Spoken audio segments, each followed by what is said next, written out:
ler uns trechos do livro Mistérios Desvelados, Ensinamentos do Mestre Saint-Germain. Vinde comigo. Vamos rever a vida física na qual usastes uma forma feminina. Na França, quando fostes uma cantora de magnífico talento, com voz de rara beleza e vigor, imediatamente, sem o menor esforço de minha parte, saí do meu corpo físico, vendo inteiramente reclinado no chão. Admirei que meu corpo ficasse em segurança ali, na encosta da montanha. Em resposta ao meu pensamento, Saint-Germain replicou: não vos preocupeis, nada no mundo pode prejudicar vosso corpo enquanto estivermos ausentes. Observai. Instantaneamente vi meu corpo físico envolvido por uma chama branca, formando um círculo de mais ou menos 1,5 metros de diâmetro. Saint-Germain colocou o braço direito em volta de mim e vi que estávamos nos elevando rapidamente do solo. Logo, porém, ajustei-me à sua ação vibratória.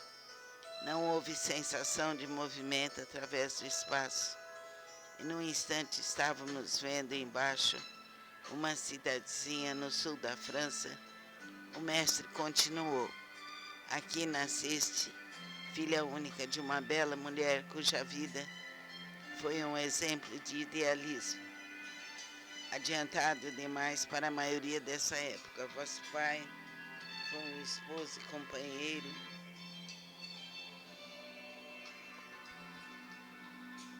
extremamente dedicado, muito culto e inspirado nas origens do espírito cristão. O éter atmosférico de cada lugar registra tudo o que acontece nessa localidade. Reanimarei esses registros etéricos e vereis cenas animadas, dando todos os detalhes de vossa vida. Cantastes na igreja desse lugarejo, estudastes com uma professora que persuadiu vossos pais a deixá-la exercitar-vos. Fizestes rápidos progressos e recebestes vantagens ainda maiores quando eles se mudaram para Paris. Depois de 1 ano de estudo intensivo, ofereceu-se uma oportunidade para cantar diante da rainha da França, e sob sua proteção aparecestes em muitos de seus salões. Isso vos assegurou uma próspera carreira musical. A França e o sucesso derramaram suas dádivas sobre vós durante 5 anos seguintes e acumulastes grandes riquezas. Subitamente, vossos pais experimentaram a mudança chamada morte. O choque que recebeste foi muito grande, seguido de muitas semanas de grave enfermidade. Quando vos restabelecestes e voltastes a dar concertos, um novo predicado de simpatia se juntara à vossa voz, em virtude do sofrimento então recente. Um homem que vos orientara muito em vossos estudos musicais tornou-se diretor de vossos recitais em público e passastes a depender dele como se fosse merecedor de confiança. Seguiram-se então 14 anos de brilhante sucesso, ao fim dos quais adoeceste subitamente, falecendo dentro de 1 semana. Vossas joias e vossa fortuna deixaste ao cuidado do diretor, para serem empregados em auxílio de outrem, e na realização de certos planos em prol dos quais trabalhastes durante toda a vida. Mal haviam terminado as últimas cerimônias religiosas, quando uma completa mudança nele se operou. A ganância apoderou-se dele plenamente. Agora vos mostrarei esse homem que encontraste há alguns anos aqui na América, em vossa vida presente. Tenho plena certeza de que vos lembrareis do incidente nos negócios. Mostrou-me então uma associação em negócios por meio da qual eu tentara auxiliar várias pessoas. Há 10 anos passados, enquanto estive no Oeste em relação com um representante do governo belga. A esse homem, continuou, foi dada nessa ocasião uma oportunidade para reparar o mal que vos fizeram na França. Foi-lhe mostrada a condição a ele, estava perfeitamente a par da situação, porque lhe a mostramos, mas ainda não estava suficientemente forte para permitir a elaboração da grande lei cósmica de justiça e compensar aquela dívida. Se o tivesse feito por sua própria vontade, ter-lhe-ia sido dada liberdade em muitos caminhos, habilitando-o a progredir muito mais rapidamente nessa encarnação. Assim, a vida externa mantém o indivíduo preso à roda da necessidade de renascimento, luta contínua e dor, até que deixemos a luz do Cristo interior iluminar-nos e purificar-nos, para que possamos compreender, corresponder unicamente ao plano de Deus, amor, paz e perfeição para a sua criação. Essa é a espécie de ensinamento que nunca se esquece, porque o ensinamento objetivo registra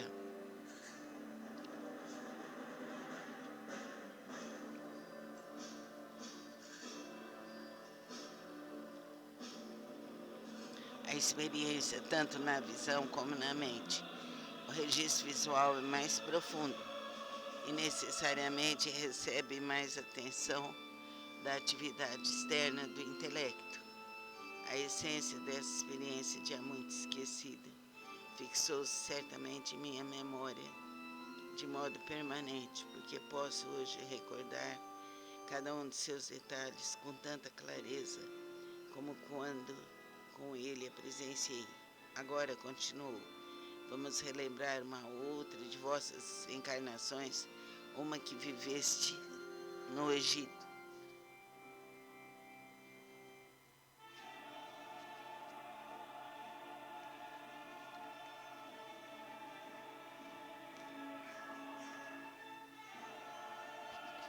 Que Saint Germain nos proteja, nos ilumine, nos guarde, nos dirija, nos dê saúde, luz, amor, paz, nos envolva e envolva nosso lar, nossa família, todos os nossos antepassados com fogo violeta.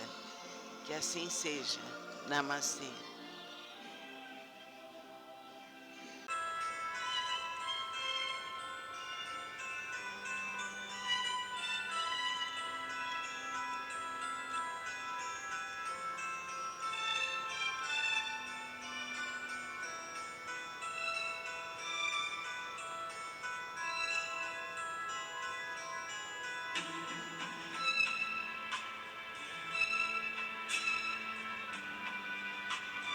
Vou ler uns trechos do livro Mistérios Desvelados, Ensinamentos do Mestre Saint Germain. Vinde comigo. Vamos rever a vida física na qual usastes uma forma feminina.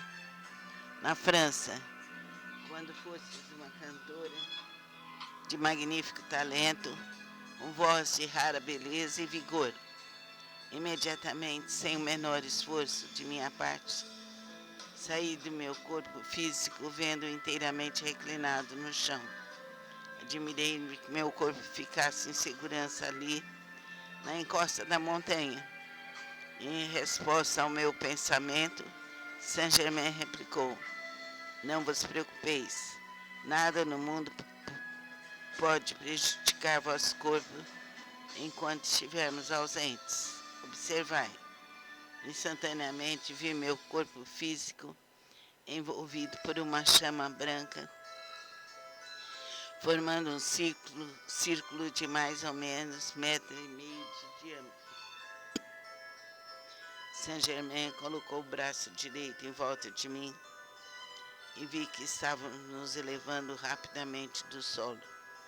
Logo, porém, ajustei-me à sua ação vibratória. Não houve sensação de movimento através do espaço, e num instante estávamos vendo embaixo uma cidadezinha no sul da França, O mestre continuou: aqui nasceste, filha única de uma bela mulher cuja vida foi um exemplo de idealismo, adiantado demais para a maioria dessa época. Vosso pai foi um esposo e companheiro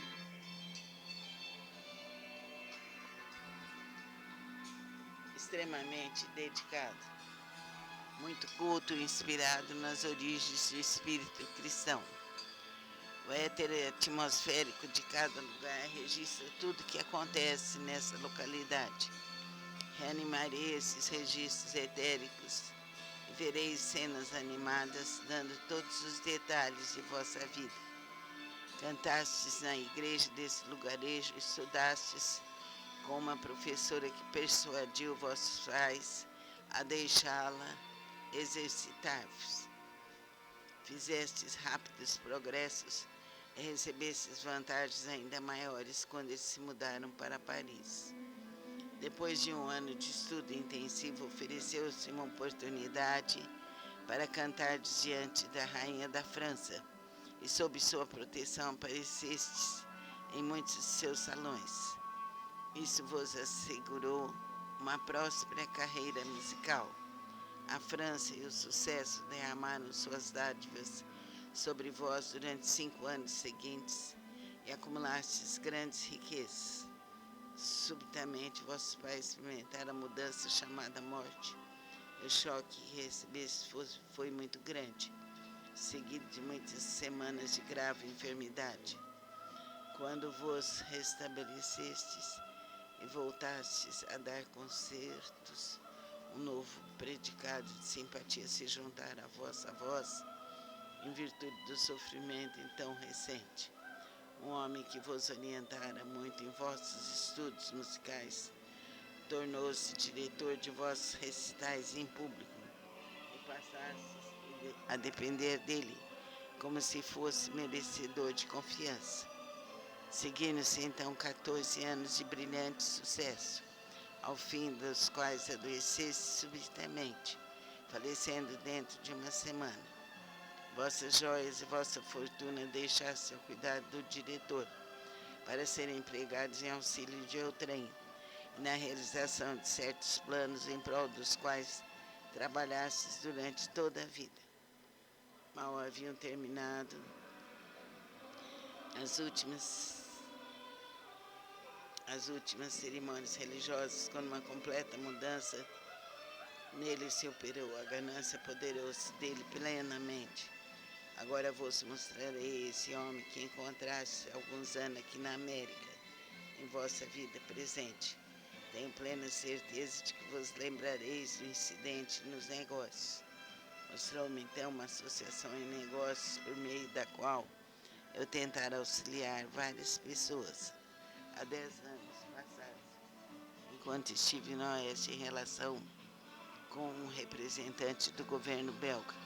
A esse homem, continuou, foi dada nessa ocasião uma oportunidade para reparar o mal que vos fizeram na França. Foi-lhe mostrada a condição a ele, estava perfeitamente a par da situação, porque lhe a mostramos, mas ainda não estava suficientemente forte para permitir a elaboração da grande lei cósmica de justiça e compensar aquela dívida. Se o tivesse feito por sua própria vontade, ter-lhe-ia sido dada liberdade em muitos caminhos, habilitando-o a progredir muito mais rapidamente nessa encarnação. Assim, a vida externa mantém o indivíduo preso à roda da necessidade de renascimento, luta contínua e dor, até que deixemos a luz do Cristo interior iluminar-nos e purificar-nos, para que possamos compreender, corresponder unicamente ao plano de Deus, amor, paz e perfeição para a sua criação. Essa é a espécie de ensinamento que nunca se esquece, porque o ensinamento objetivo registra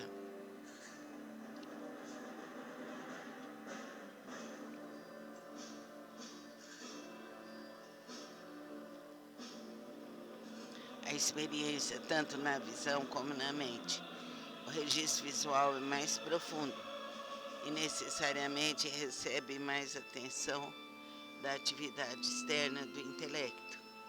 A essência dessa experiência já muito esquecida fixou-se certamente em minha memória de modo permanente, porque posso hoje recordar cada um de seus detalhes com tanta clareza como quando com ele a presenciei. Agora continuo. Vamos relembrar uma outra de vossas encarnações, uma que viveste no Egito.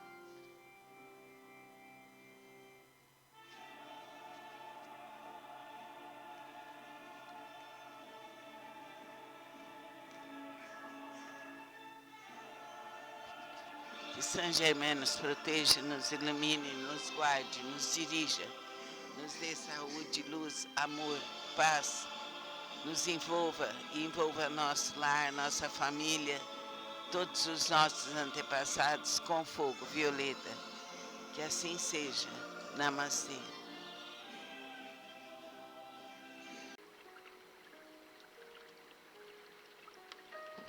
Vamos relaxar nosso corpo, suavizar nossa mente, nosso coração. Vamos ler agora um trecho do livro de Saint Germain, Mistérios Desvelados. Ficai tranquilo por alguns momentos, observai-me com atenção e eu vos revelarei minha identidade. Fiz como ele pediu e durante 1 minuto, talvez, vi sua face, corpo e vestes se tornarem a presença vivente e natural, tangível do mestre Saint-Germain, sorrindo de meu espanto e divertindo-se à vista da minha surpresa. Ele ficou parado ali, frente a mim, esplêndida figura semelhante a um deus, no manto branco ornado de joias, luz e amor cintilando em seus olhos, que revelavam e provavam o domínio e a majestade que lhes são próprios. Este, explicou, é o corpo em que eu trabalho uma grande parte do tempo, quando ocupado com o meu bem-estar da humanidade, a menos que o serviço que eu esteja efetuando no momento exija contato mais íntimo com o mundo externo de negócios, e neste caso construo o meu corpo com as características e a indumentária da nação com a qual eu esteja trabalhando no momento. Oh, exclamei, agora eu vos reconheço, porque vos tenho visto muitas vezes, assim nos planos internos da consciência. Meu filho, prosseguiu, não vedes o que a verdadeira mestria realmente é? Nós, no estado de ascensionados, podemos moldar a estrutura atômica do nosso corpo como o oleiro molda o seu barro. Cada elétron e átomo no universo obedece ao nosso desejo e comando em consequência do poder divino pela qual o controlamos, tendo adquirido o direito de ser seus dirigentes. A humanidade, no estado não ascensionado em que se encontra, fica assombrada e maravilhada com essas coisas. Mas eu vos digo que para nós não existe maior esforço em mudar a aparência e a atividade de nossos corpos do que para um ser humano comum mudar de roupas. A infortunada condição na consciência humana que mantém o indivíduo nas suas auto-criadas limitações é a atitude mental que ora teme, ora ridiculariza aquilo que não compreende, ou, o que é ainda pior, em sua ignorância diz, isto é impossível. Uma coisa pode não ser provável sob certas condições humanas, mas o ser divino interior, que é a grande luz, pode mudar todas as condições humanas e assim nada é impossível. Todo indivíduo tem dentro de si a divina chama de vida, e esse seu próprio Deus tem domínio, onde quer que se mova no universo. Se ele, por motivo de sua própria inércia mental, não empregar o necessário esforço para reorganizar seus velhos hábitos mentais e corporais, continuará acorrentado às cadeias que ele mesmo forjou. Se, entretanto, prefere conhecer o Deus interno dentro de si mesmo e ousa dar a esse Deus interior todo o controle de suas atividades externas, receberá, uma vez mais, o conhecimento do domínio sobre toda a substância que foi seu desde o começo. É chegado o tempo em que a humanidade está despertando rapidamente, que ela deve, de algum modo, estar disposta a reconhecer que viveu repetidamente centenas, algumas vezes milhares de vidas, cada vez em um novo corpo físico. A lei da encarnação é a atividade na evolução humana que dá ao indivíduo uma oportunidade para restabelecer um equilíbrio nas mesmas condições que ele conscientemente desajustou. É apenas uma atividade da lei da compensação, causa e efeito, ou o que pode ser chamado processo automático de equilíbrio, governando todas as forças em toda a parte do universo. A compreensão correta dessa lei nos dá explicação de muitas condições na experiência humana, que de outro modo nos pareceriam inteiramente injustas. É a única explicação lógica para a infinidade de complexidades e experiências da criação humana e revela o processo e a lei em que repousa toda manifestação. Faz compreender que não há tal coisa como acaso ou acidente. Tudo está subordinado à direita, exata e perfeita lei. Toda experiência de consciência tem uma causa anterior e tudo, no mesmo instante, torna-se a causa de um futuro efeito. Que saibamos que somos luz divina. Eu sou luz, eu sou luz, eu sou luz. Eu sou a divina luz. Eu sou luz, eu sou luz, eu sou luz. Eu sou a divina luz, para sempre, eternamente.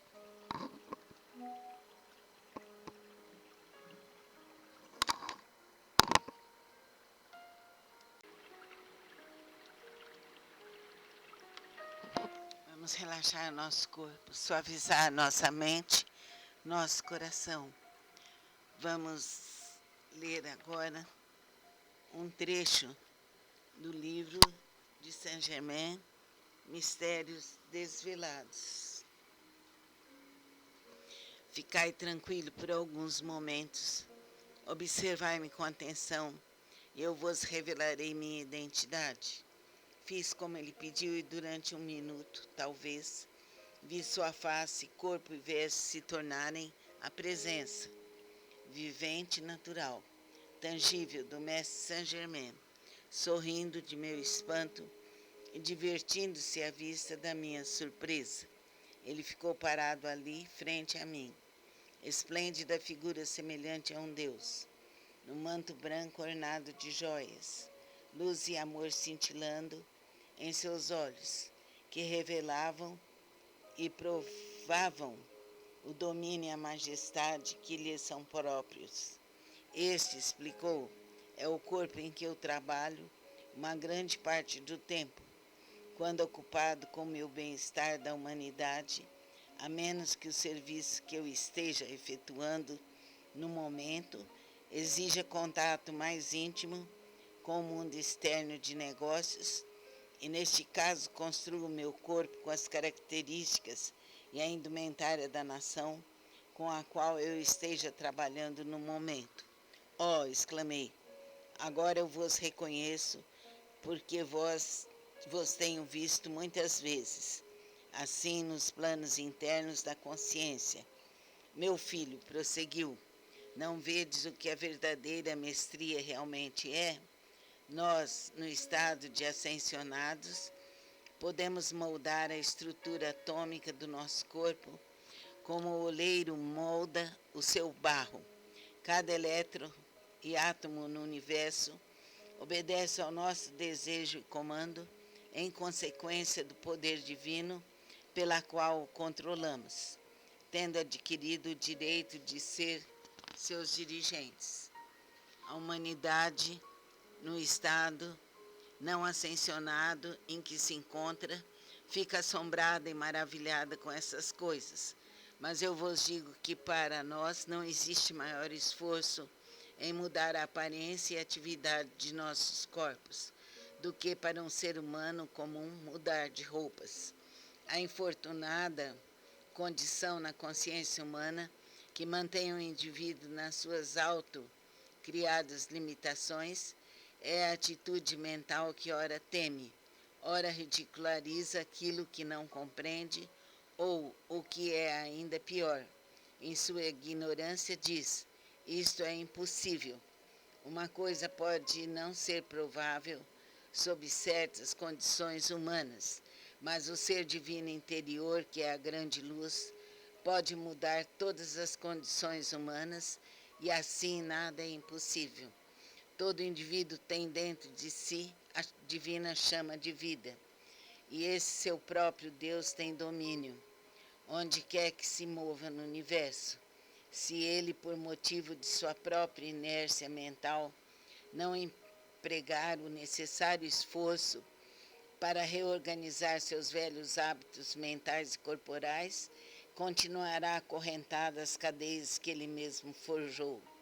Se, entretanto, prefere conhecer o Deus interno dentro de si mesmo e ousa dar a esse Deus interior todo o controle de suas atividades externas, receberá, uma vez mais, o conhecimento do domínio sobre toda a substância que foi seu desde o começo. É chegado o tempo em que a humanidade está despertando rapidamente, que ela deve, de algum modo, estar disposta a reconhecer que viveu repetidamente centenas, algumas vezes milhares de vidas, cada vez em um novo corpo físico. A lei da encarnação é a atividade na evolução humana que dá ao indivíduo uma oportunidade para restabelecer um equilíbrio nas mesmas condições que ele conscientemente desajustou. É apenas uma atividade da lei da compensação, causa e efeito, ou o que pode ser chamado processo automático de equilíbrio, governando todas as forças em toda a parte do universo. A compreensão correta dessa lei nos dá explicação de muitas condições na experiência humana, que de outro modo nos pareceriam inteiramente injustas. É a única explicação lógica para a infinidade de complexidades e experiências da criação humana e revela o processo e a lei em que repousa toda manifestação. Faz compreender que não há tal coisa como acaso ou acidente. Tudo está subordinado à direção